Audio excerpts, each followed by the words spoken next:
감사합니다. 우리 오늘 옆 사람과 인사 나눌 때 디모데전서 6장 12절 말씀 가지고 하나님의 백성은 선한 싸움만 합니다. 이렇게 인사 나누겠습니다.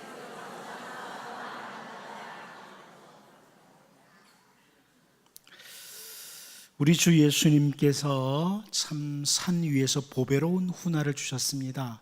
산상보훈이라고 이렇게 말하는데, 그 산상보훈 가운데 우리가 잘 아는 말씀이 있죠.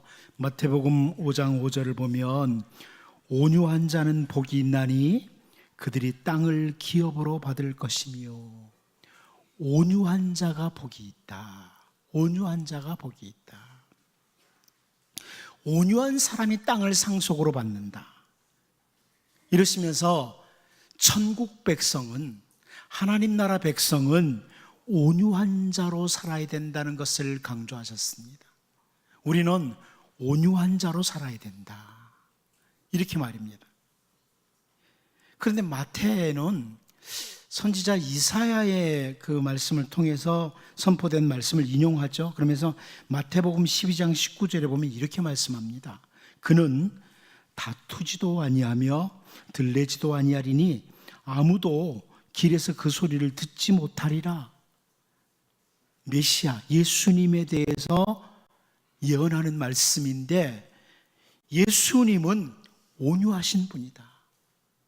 예수님이 온유한 분이시고, 그 온유하신 주님이 온유한 자는 복이 있나니 이렇게 말씀하셨다는 정리가 됩니다. 주님은 하나님 나라를 위해서 이 땅에 오신 그 목적과 아무런 관계없는 상황들을 가지고 다투시지 아니하시고 온유한 모습을 늘 보이셨습니다.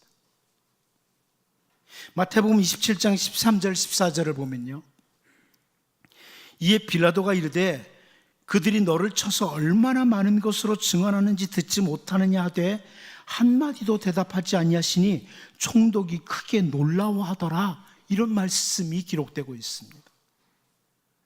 예수님을 향해서 이 대제사장과 당시 바리새인 서기관들이 엄청나게 치는 거죠.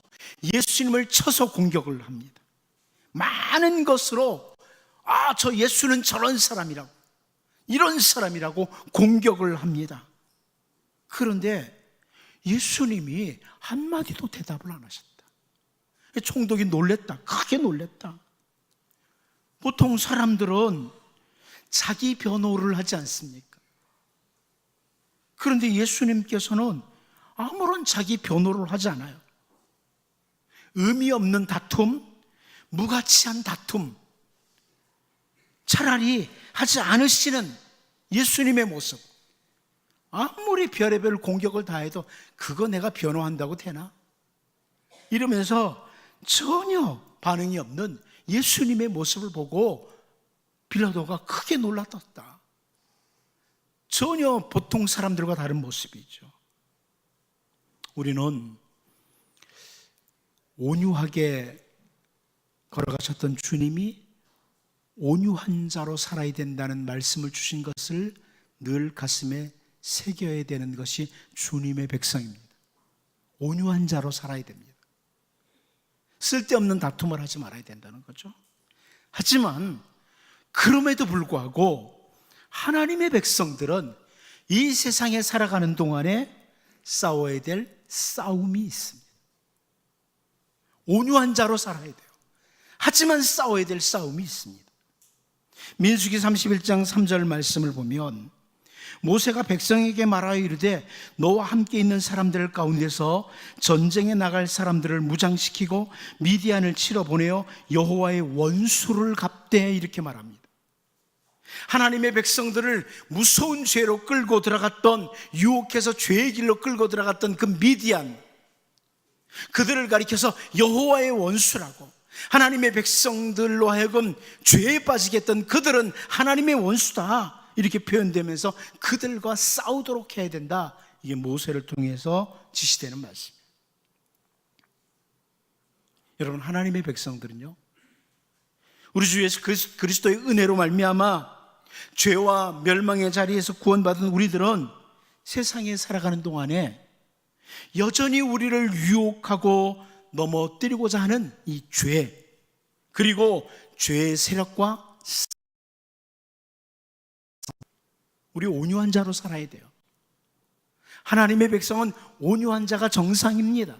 하지만 죄와 죄의 세력과는 싸워야 됩니다. 그리고 디모데전서 6장 12절 말씀을 우리가 잘 아는데요, 믿음의 선한 싸움을 싸우라, 영생을 취하라. 이를 위하여 네가 부르심을 받았고 많은 증인 앞에서 선한 증언을 하였도다. 이렇게 바울 사도가 권면을 하고 있습니다.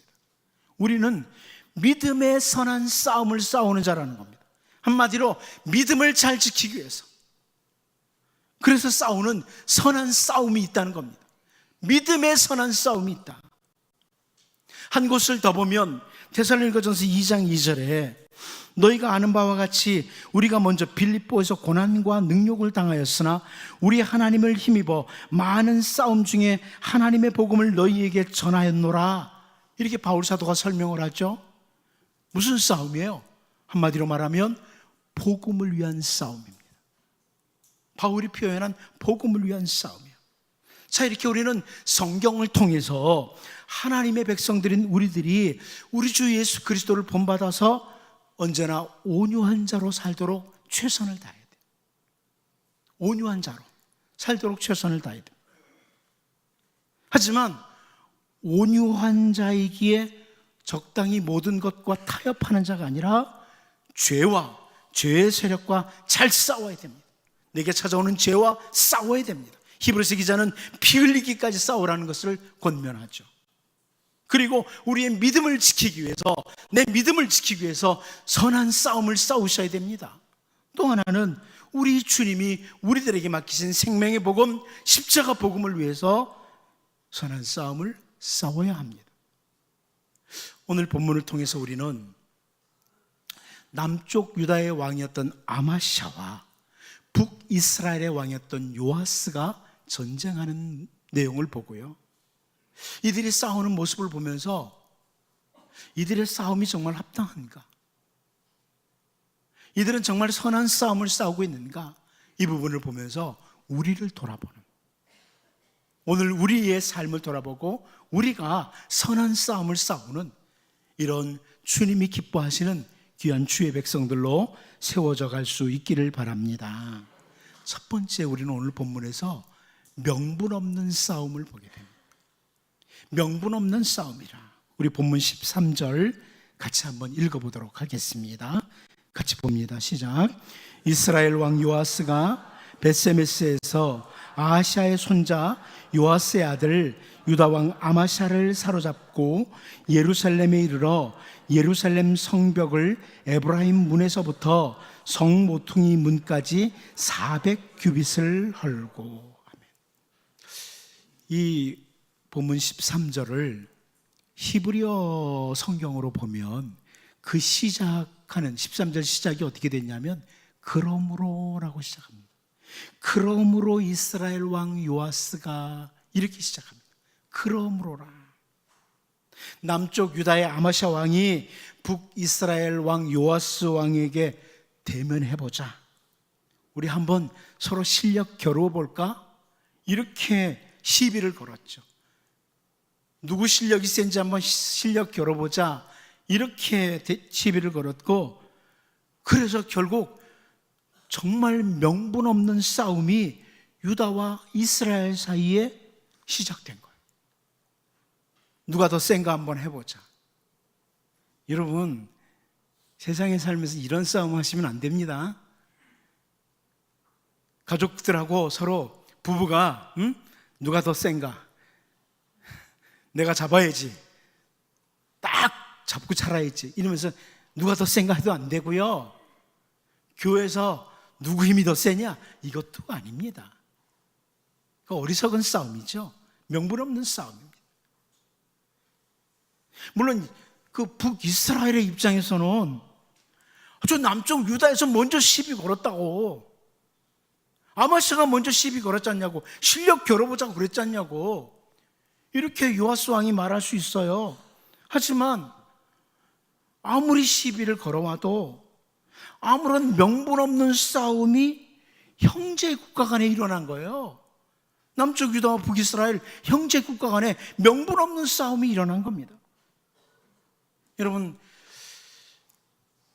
참 아주 오래전에 살펴봤지만 사무엘하 2장 14절을 보면 아브넬이 요압에게 이르되 원하건대 청년들에게 일어나서 우리 앞에서 겨루게 하자.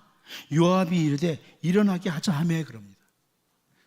장군 두 사람이에요. 아브넬이라는 장군과 요압이라는 장군이 우리 니네 그 젊은 애들 있지? 우리 젊은 애들 좀 일어나서 한번 겨루기 한번 해보자. 누가 센지 한번 해보자.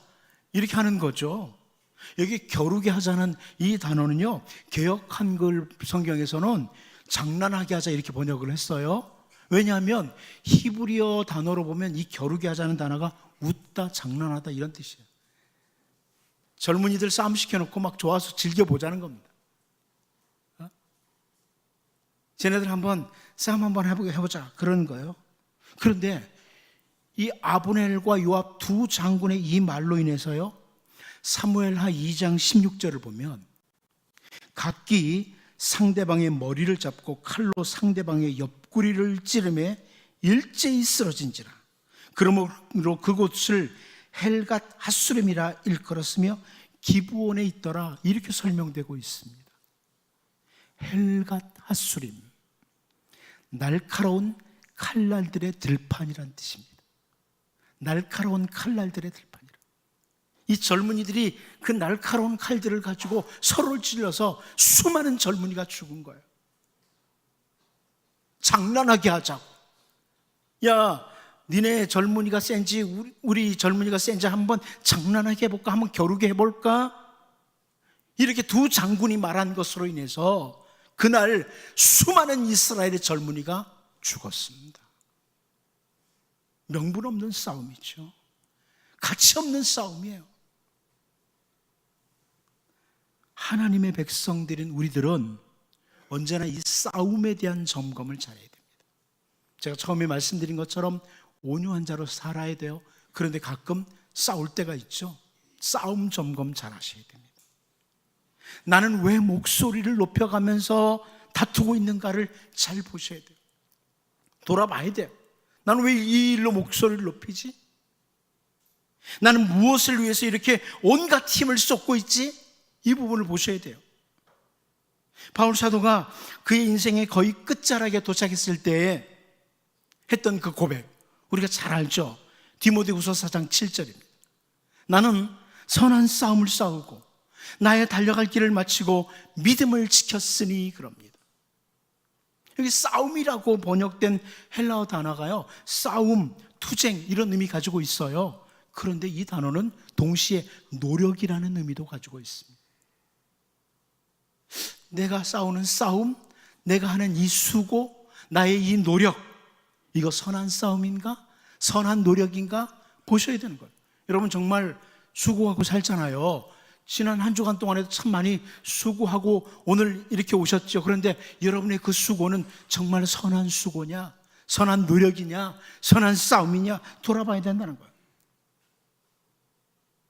아니면 정말 무가치한 것, 일시적인 것, 잠시 있다가 사라질 것, 그것을 위해서 내 힘을 쏟고 다투기까지 하지 않는가? 돌아봐야 되는 거예요. 주님 나라와 주의 복음을 위해서, 주님이 나를 이 땅에 보내주신 그 목적을 위해서 정말 본질적인 것을 위한 싸움이냐, 아니면 비본질적인 것을 붙들고 싸우는 싸움이냐, 돌아봐야 되는 거예요. 이 땅에 너무나 많은 사람들이 비본질적인 것을 붙들고 수고하고 애를 쓰고 힘을 쏟고 시간을 보내고 싸우고 있어요. 남쪽 유다의 왕 아마샤, 북이스라엘 왕 요아스가 명분 없는 싸움을 하는 것을 본문에서 보죠. 정말 쓸데없는 싸움을 하는 것을 보면서 우리가 주님의 백성들인데, 주님이 우리에게 말씀하신 것처럼 온유한 자로 살아야 되는데, 그러나 때로는 싸워야 될 싸움이 있는데 혹시 명분 없는 싸움, 무가치한 노력, 수고, 어느 날 정말 후회할 만한 이런 수고만 하다가 우리의 아까운 시간을 다 보내지 않는지, 여러분, 이제 우리에게 주어진 모든 삶의 자리에서 선한 싸움, 선한 수고, 선한 노력을 하며 살아가는 신실한 주의 백성들로 살 수 있기를 바랍니다. 두 번째로 저는 오늘 본문에서 아마시아가 패배한 이유를 좀 살펴보면서 우리를 돌아보기를 원합니다. 우리 본문 13절 14절 같이 한번 읽어봅니다. 시작. 이스라엘 왕 요아스가 벳세메스에서 아하시아의 손자 요아스의 아들 유다 왕 아마시아를 사로잡고 예루살렘에 이르러 예루살렘 성벽을 에브라임 문에서부터 성 모퉁이 문까지 400규빗을 헐고 또 여호와의 성전과 왕궁 곳간에 있는 금, 은과 모든 기명을 탈취하고 또 사람을 볼모로 잡고서 사마리아로 돌아갔더라. 여러분, 아마시아가 패배했고 북이스라엘의 요아스가 승리한 결과를 여기 기록하고 있죠. 북이스라엘 요아스가 이렇게 승리를 했다, 이런 내용들이에요. 보통 이 세상의 그 싸움의 결과는 어떻게 나오냐면 힘 있는 자가 승리합니다. 힘을 가진 자가 승리하죠. 그것이 무슨 무기든 무엇이든 힘을 가진 자가 승리합니다. 혹은 지혜를 가진 자가 승리합니다. 이 세상은 대단한 무기를 가지고 있거나 대단한 전략을 가지고 있는 힘이나 지혜를 가진 자가 보통 승리를 합니다. 그런데 이 북이스라엘과 남유다의 싸움에서 아마시아가 패배한 이유를 역대기 기자는 다르게 설명을 합니다. 역대하 25장 20절을 보면 아마시아가 듣지 아니하였으니 이는 하나님께로 말미암은 것이라 그들이 에돔 신들에게 구하였으므로 그 대적의 손에 넘기려 하심이더라, 이런 설명을 합니다. 이 남쪽 유다의 아마시아가 북이스라엘과 한번 실력 겨루기 전에요, 에돔과 싸움이 있었죠. 에돔과 싸움을 하고 승리를 합니다. 이 남쪽 유다의 아마시아가 승리를 하고 돌아오면서 보니까 에돔의 신들이 있는 거예요. 에돔 사람들이 섬기는 신들이 있습니다. 그런데 학자들이 이 에돔의 신들에 대해서 어떻게 설명하냐면 정말 그럴듯하게 보였을 것이다, 참 아름답게 보였을 것이다, 이렇게 설명을 합니다. 무슨 말이에요, 여러분? 하나님께서는 이스라엘 백성들에게 출애굽기 20장 4절 5절 상반부에서 너를 위하여 새긴 우상을 만들지 말고 또 위로 하늘에 있는 것이나 아래로 땅에 있는 것이나 땅 아래 물속에 있는 것에 어떤 형상도 만들지 말며 그것들에게 절하지 말며 그것들을 섬기지 말라, 아주 분명하게 선포하십니다. 어떤 형상을 만들어 놓고 이게 하나님이라고 이래도 안 됩니다. 이스라엘 백성들이 범죄했던 것 중에 하나가 그거 아닙니까? 금으로 송아지를 만들어 놓고 이게 너희를 인도하신 하나님이라 이렇게 말한 적이 있습니다. 하나님을 어떤 형상화해도 안 됩니다. 그리고 세상에 어떤 형상을 만들어 놓고 그 앞에 절해도 안 됩니다. 그것들을 섬겨도 안 됩니다.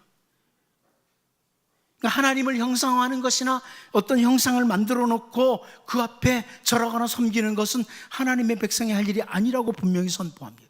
그런데 이방 사람들은 신상들을 만듭니다. 뭔가 그럴듯한 걸 만들어요. 우리나라만 봐도 이 불교 같은 경우에 보면 절에 가면 큰 거 있죠, 하나. 왠지 모르게 그 앞에 막 무서워 보이고 이렇게 하도록 뭘 만드는 거예요. 그리고 그 앞에 고개를 숙이는 거죠. 마찬가지라는 겁니다. 이 에돔도 마찬가지예요. 에돔에서도 마찬가지로 신을 만들었는데 그럴듯하게 만든 거예요. 정말 뭔가 이거 대단해 보이는데 이것에서부터 뭔가 나올 것 같아, 이 앞에 절하지 않으면 안 될 것 같아, 이렇게 괜찮아 보이도록 만든 거죠. 그러니까 아마시아 왕이 에돔과 싸우면서 승리하고 딱 오다가 보니까 이 에돔의 신상들이 너무나 그럴듯하게 보이니까 그거 가지고 온 겁니다. 그거 가지고 와서 딱 자기 나라에 세워놓고 거기 절하도록 한 겁니다. 그러므로 하나님께서 이 전쟁에서 남유다가 패배하도록 만들고, 죄를 지적하시고 나서 패배하도록 합니다. 이 역대기 기자의 설명이에요. 그 우상 버리라고 말 안 들어요. 그러니까 패배하게 만드십니다. 저는 이 부분을 통해 이렇게 여러분에게 설명드립니다. 하나님의 백성들인 우리들은요, 그 무엇보다도 먼저 신앙인으로서의 삶에서 승리하셔야 됩니다. 신앙에서 승리하셔야 돼요. 좀 더 구체적으로 설명드린다면, 하나님의 백성으로서의 삶, 예배자로서의 삶, 기도자로 살아가는 삶, 여기서 먼저 승리를 해야 된다. 예배의 승리자가 삶에서 승리합니다. 기도의 승리자가 삶에서 승리합니다. 신앙인으로서 삶에서 먼저 승리해야 된다는 거예요. 가인의 예를 들겠습니다. 가인이 먼저 하나님께 예배하는 삶에서 실패했습니다. 그리고 이어서 형제를 죽이는, 동생을 죽이는 정말 가장 어리석은 자로서의 실패를 했던 사람이 가인입니다. 예배에서 먼저 실패했어요. 아간이라는 사람 들어볼까요? 아간이라는 사람이 하나님의 말씀을 따라 여리고를 헤렘의 법칙을 따라 진멸하는 그 말씀에서 실패했습니다.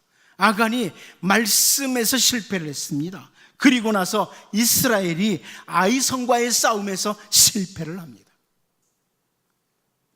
사울 왕의 경우도 마찬가지입니다. 블레셋이 이스라엘을 공격해 들어왔을 때, 우리가 잘 아는 것처럼 사울 왕은요, 사무엘상 28장 8절에서 이런 표현이 나옵니다. 사울이 다른 옷을 입어 변장하고 두 사람과 함께 갈새 그들이 밤에 그 여인에게 이르러서는 사울이 이르되 청하노니 나를 위하여 신접한 술법으로 내가 네게 말하는 사람을 불러올리라 하니. 이게 무슨 말씀입니까? 그 엔돌에 있던 신접한 여인, 사울이 신접한 여인을 찾아가는 거예요. 블레셋 사람들이 공격해 들어오니까 엔돌에 있던 신접한 여인을 찾아가서 신접한 그 술법을 사용하려고 시도하는 겁니다. 하나님께서는 모세를 통해서 이미 신명기 18장 11절 12절에서 이런 말씀 주셨어요. 진언자나 신접자나 박수나 초혼자를 너희 가운데 용납하지 말라. 이런 일을 행하는 모든 자를 여호와께서 가증히 여기시나니 이런 가증한 일로 말미암아 내 하나님 여호와께서 그들을 내 앞에서 쫓아내시느니라 그럽니다. 그런데 사울 왕이 블레셋 군사들로 인해서 마음이 다급해지니까 하나님께서 금하신 일, 신접한 자를 찾아가는 거예요. 요즘 우리로 말하면 무당 찾아가는 거죠. 신앙에 있어서 실패를 합니다. 사울 왕이 신앙에 있어서 실패를 하는 거예요. 그리고 우리는 너무나 잘 압니다. 이어서 사울과 그의 가족 그리고 이스라엘이 블레셋에게 참패를 당하고 죽음을 맞이해요.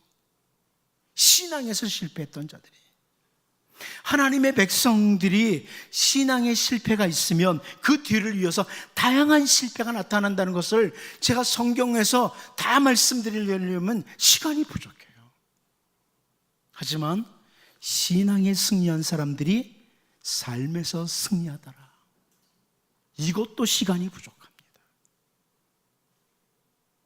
여러분, 우리를 돌아봐야 됩니다. 먼저 신앙의 승리자가 되도록 기도하셔야 됩니다. 예배의 승리자, 기도의 승리자, 말씀을 따라가는 승리자가 될 때 하나님께서는 우리의 모든 삶의 영역에서 참된 승리를 경험하도록 해 주실 것입니다. 오늘 본문에서 아마샤가 에돔의 신들을 가져와서 그들에게 구함으로 북이스라엘과의 싸움에서 패배하는 이거 보면서 신앙의 패배 그리고 이 전쟁에서 패배하는 걸 보면서 언제나 신앙의 승리자들로 살아가도록 자기를 돌아보고 정말 예배와 기도와 말씀의 삶에서 승리하는 주님의 은혜가 여러분과 여러분 가족들에게 충만하게 임하기를 바랍니다. 마지막 한 가지 더 보겠습니다. 또 한 사람 요아스 왕의 실패를 저는 보기를 원합니다. 또 한 사람 요아스 왕의 실패라. 아마시아와 요아스의 싸움, 다시 말하면 유다와 이스라엘과의 싸움에서 북이스라엘의 요아스가 승리를 했다고 기록되는 오늘 본문에서 저는 그뿐만이 아니라 요아스도 실패했다. 제가 볼 때는 아마시아뿐만 아니라 또 한 사람 패배자는 요아스였다. 이 부분을 보려고 합니다. 먼저 본문 13절 14절을 먼저 보면요, 이스라엘 왕 요아스가 벳세메스에서 아하시아의 손자 요아스의 아들 유다 왕 아마시아를 사로잡고 예루살렘에 이르러 예루살렘 성벽을 에브라임 문에서부터 성 모퉁이 문까지 400규빗을 헐고 또 여호와의 성전과 왕궁 곳간에 있는 금은과 모든 기명을 탈취하고 또 사람을 볼모로 잡고서 사마리아로 돌아갔더라. 이렇게 설명합니다. 여러분, 요아스 왕이 승리를 하고 난 뒤에 예루살렘 성벽을 400규빗이나 헐어버리는 모습. 1규빗이 여기서부터 여기까지입니다. 이게 1규빗이에요. 당시 자가 별로 없던 시대. 근데 당시 그래서 뭐 큰 사람들을 대상으로 했는지 모르지만 보통 학자들은 40에서 45cm를 봅니다. 근데 400규빗을, 예루살렘 성벽을 400규빗이나 헐어버렸다고 합니다. 왠지 모르게 이 부분을 보면서 느헤미야가 또 떠올라요. 예루살렘 성벽을 중수하기 위해서 먼 이방 땅에서 좋은 자리, 귀한 자리에 있다가 거기까지 왔던 느헤미야가 떠올라요. 요아스는 예루살렘 성벽을 헐어버립니다. 이게 정말 하나님이 택한 이스라엘 백성의 왕으로서 해야 될 일인가? 더 나아가서 왕궁에 있는 금은과 기명들을 탈취하는 것은 조금 이해할 수 있겠지만 여호와의 성전에 있었던 금, 은과 모든 기명들을 탈취해 갔다고 합니다. 여호와의 성전에 있는 금은 기명, 이걸 탈취해 갔다. 저는 이 부분을 보면서 이게 선택받은 이스라엘 백성의 왕으로서 할 일인가? 이렇게 봅니다. 하나님의 백성은 아무리 인생을 살면서 승리를 해도 할 일이 있고 해서는 안 될 일이 있습니다. 아무리 승리를 해도 해서는 안 될 일이 있는 거예요. 그리고 15절을 보면 요아스의 남은 사적과 그의 업적과 또 유다의 왕 아마시아와 싸운 일은 이스라엘 왕 역대지략에 기록되지 아니하였느냐 그럽니다. 하나님이 주신 왕의 자리, 그 자리에서 행했던 일에 대해서 여기 열왕기 기자가 특별히 언급하는 내용이 뭐예요? 아마시아와 싸운 일, 형제 국가인 유다와 싸운 일, 이것뿐입니다. 저는 여기까지 보아도 일단 요아스는 왕의 자리에서 실패한 사람이라고 이렇게 말하고 싶습니다. 그런데 한 걸음 더 나아가서 저는 다음 절 본문 16절을 보기를 원합니다. 16절 같이 한번 읽어볼까요? 읽어보겠습니다. 시작. 요아스가 그의 조상들과 함께 잠에 이스라엘 왕들과 사마리아에 함께 장사되고 그의 아들 여로보암이 대신하여 왕이 되니라. 요아스가 죽은 후에 그의 아들이 왕의 자리에 앉게 되었다. 근데 그 아들의 이름이 뭐예요? 여로보암입니다. 여로보암. 우리는 이 여로보암이란 이름을 성경에서 참 자주 봅니다. 잘 아는 이름이에요.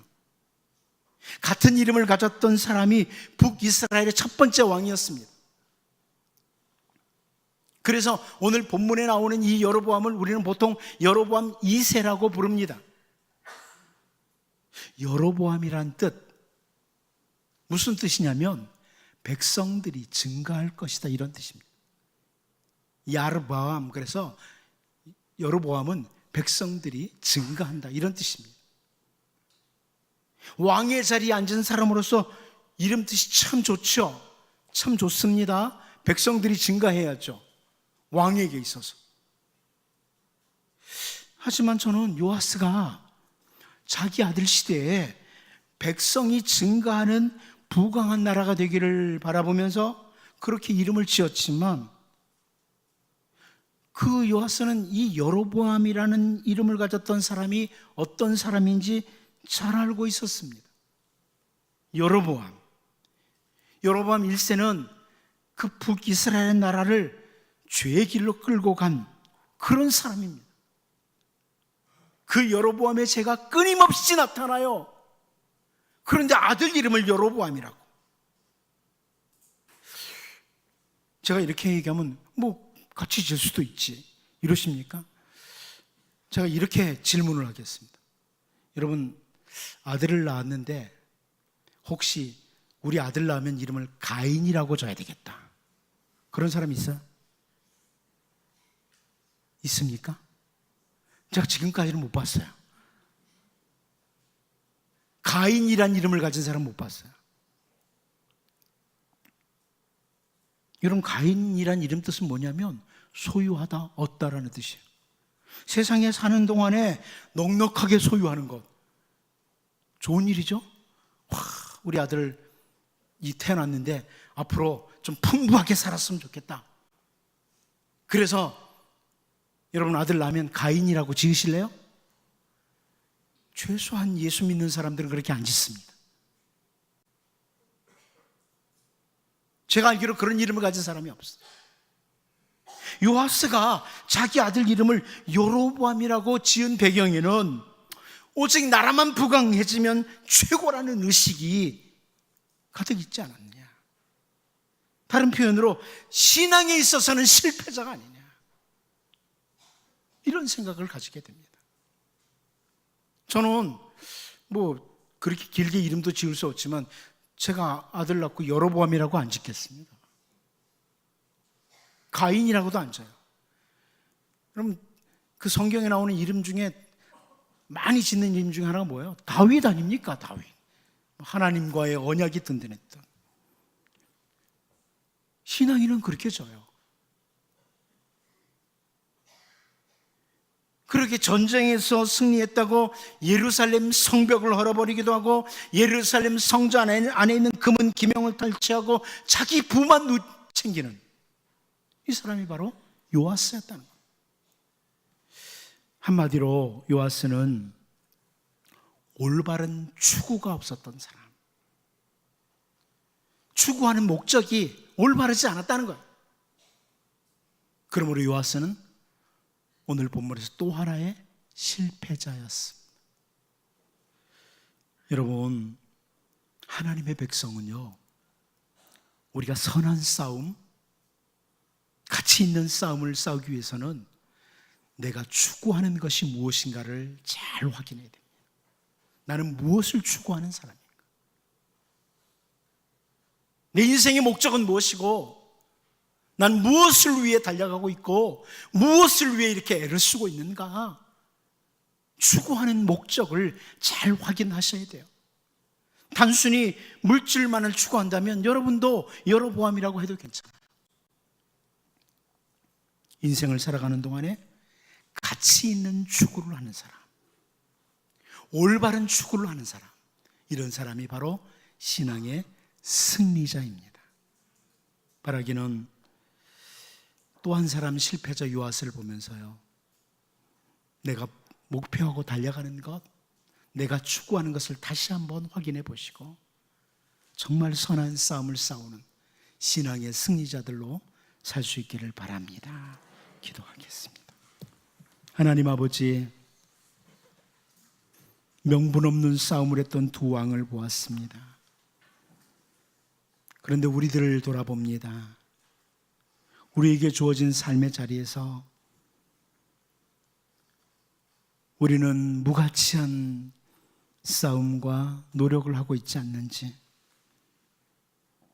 바울이 고백했던 것처럼 선한 싸움을 싸우고 있는지 하나님 돌아보게 하시고, 우리에게 주어진 모든 삶을 선한 수고와 노력을 하는 그런 신실한 주의 백성들로 살게 하여 주옵소서. 하나님, 우리가 신앙에 있어서 먼저 승리자 되게 하여 주옵소서. 하나님과의 관계에서 먼저 승리하게 하시고, 또 하나님이 주시는 참된 승리를 우리의 모든 삶의 자리에서 경험하게 도와 주옵소서. 인생 살아가는 동안에 올바른 추구를 하는, 올바른 목표를 향해 달려가는, 가치 있는 추구를 하는 신실한 주의 백성으로 살도록 주님 도와 주옵소서. 예수님의 이름으로 기도하옵나이다. 아멘.